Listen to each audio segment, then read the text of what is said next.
मैं सर्वप्रथम विश्व को शांति देने वाले विश्व गुरु तथागत भगवान गौतम बुद्ध के चरणों में सत्सर नमन करते हैं। तत्पश्चात विश्व रत्न महिलाओं के मुक्तिदाता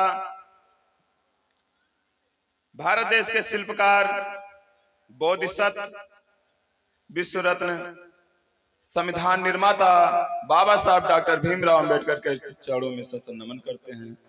तत्पश्चात सभी बहुजन समाज में जन्मे महापुरुष एवं वीरांगनाओं को सत्सर नमन करते हैं।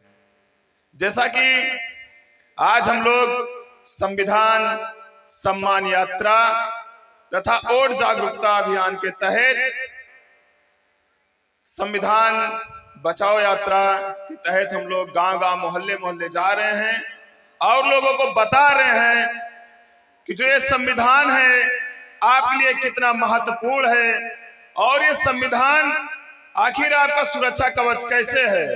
और जो ये वोट का अधिकार है, ये वोट का अधिकार आप लोगों के लिए बाबा साहब ने आखिर क्यों दिया।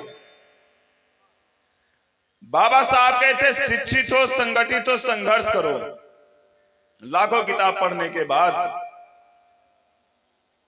शिक्षित होना नौकरी से मतलब नहीं है। शिक्षा का मतलब है सही क्या है, गलत क्या है, हमारे लिए लाभकारी कौन है और हानिकारक कौन है, हमें किसे वोट देना चाहिए, किसे वोट नहीं देना चाहिए, कौन हमारा मित्र है, कौन हमारा दुश्मन है, इससे पहचान होती है। और शिक्षित होने के बाद बाबा साहब कहते हैं संगठित हो। जिस दिन आपका ये बहुजन समाज शिक्षित हो जाएगा वो उस दिन संगठित हो जाएगा। और बाबा साहब कहते हैं शिक्षित होने के बाद संघर्ष करना। आप लोग संघर्ष कहां करेंगे? बाबा साहब ने आखिरी में संघर्ष शब्द को रखा। बाबा साहब द कास्ट ऑफ एनिहिलेशन में लिखते हैं कि पहले सामाजिक परिवर्तन, उसके बाद राजनीतिक परिवर्तन। राजनीतिक परिवर्तन हो या ना हो, लेकिन सामाजिक परिवर्तन निरंतर चलना चाहिए। जैसे कि एक ग्राम सभा है, इस ग्राम सभा में आप इतनी सामाजिक परिवर्तन कर दें कि आपके विचारधारा के लोग हो जाएं, बाबा साहब के विचारधारा के लोग हो जाएं, मानव साहब कांसीराम के विचारधारा के लोग जिस दिन हो जाएंगे, आपको वोट मांगने की जरूरत नहीं होगी, आप केवल पर्चा दाखिला करेंगे और आप चुनाव जीत जाएंगे। ये सामाजिक परिवर्तन है। सामाजिक परिवर्तन होने के बाद राजनीतिक परिवर्तन अपने आप हो जाएगा। उसके बाद बाबा साहब कहे कि संघर्ष करो। आखिर आप लोग संघर्ष कहां करेंगे?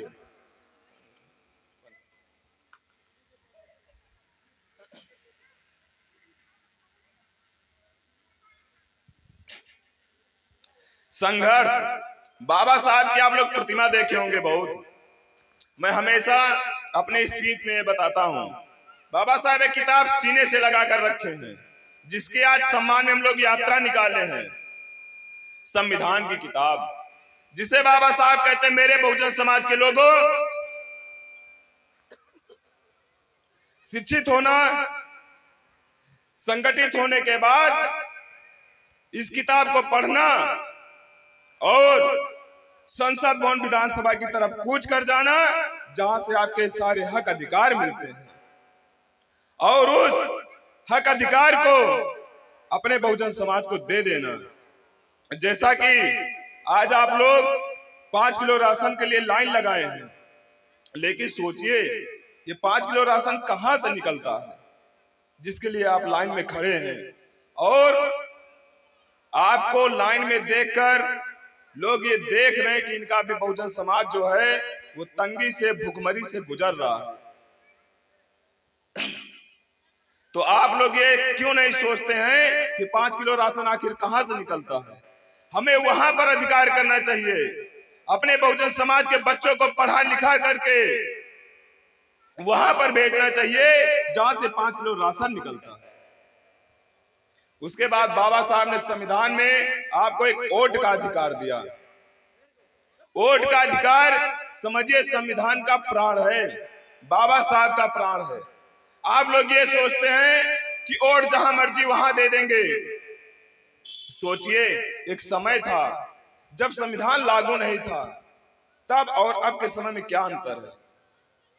तब ये समय था कि लोग आपके परछाई से दूर भागते थे, और आज लोग आप लोगों को कपड़े पहनने का अधिकार नहीं देते थे, और आज लोग जो कभी कपड़े पहनने का अधिकार आपको नहीं दिए, जो कभी आपको धूप में निकलने का अधिकार नहीं दिए, जो अपने दरवाजे से निकलने का अधिकार नहीं दिए, अगर आप उनके दरवाजे से निकलते तो चप्पल अपने सिर पर रखकर निकलते थे, सर झुका कर निकलते थे, आपके गले में मटकी, कमर में झाड़ू बंधी रहती थी।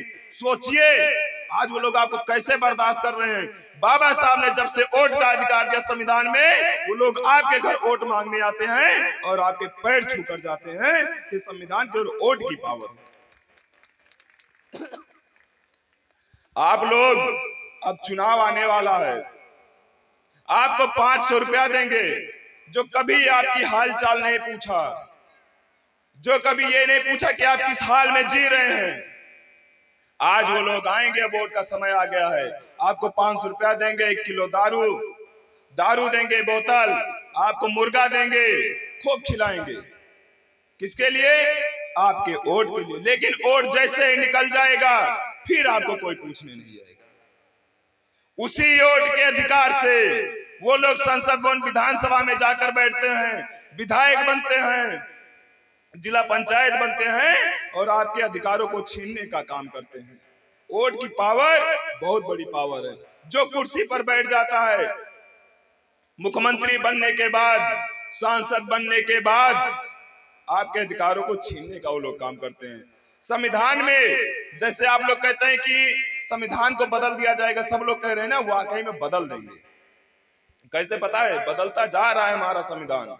आप लोग जिसे वोट दे रहे हैं, आप संविधान नहीं बदल सकते हैं, लेकिन उसके जो मेंबर हैं, उसमें जो आर्टिकल है, उसमें संशोधन करते जाएंगे और आप उन्हें जिताते जाएंगे। वो विधायक बनेंगे, उनकी संख्या ज्यादा रहेगी, उनके सांसद ज्यादा रहेंगे, और आपके संविधान में संशोधन करते चले जाएंगे और आपके संविधान को कमजोर कर देंगे, आपके हक अधिकार को खत्म कर देंगे। समझ लीजिए, संविधान खत्म हो गया। जब आपको उसमें अधिकार ही नहीं मिलेगा, तब आपका संविधान कहाँ है? जब आपके हक अधिकार की बात नहीं होगी, तब आपका संविधान कहाँ है?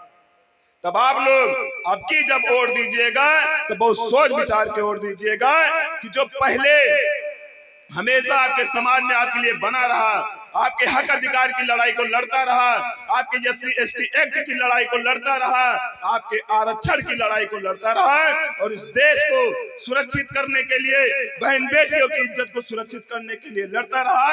आजाद समाज पार्टी भीम आर्मी के लोगों को आप लोग वोट देंगे और आप लोग पूर्ण बहुमत से जिताएंगे। सोचिए, आजाद समाज पार्टी भीम आर्मी के लोग अभी तक कोई चुनाव नहीं लड़े अपने जनपद से, लेकिन आपके हक अधिकार की लड़ाई के लिए हमेशा सड़क पर आंदोलन करते रहे।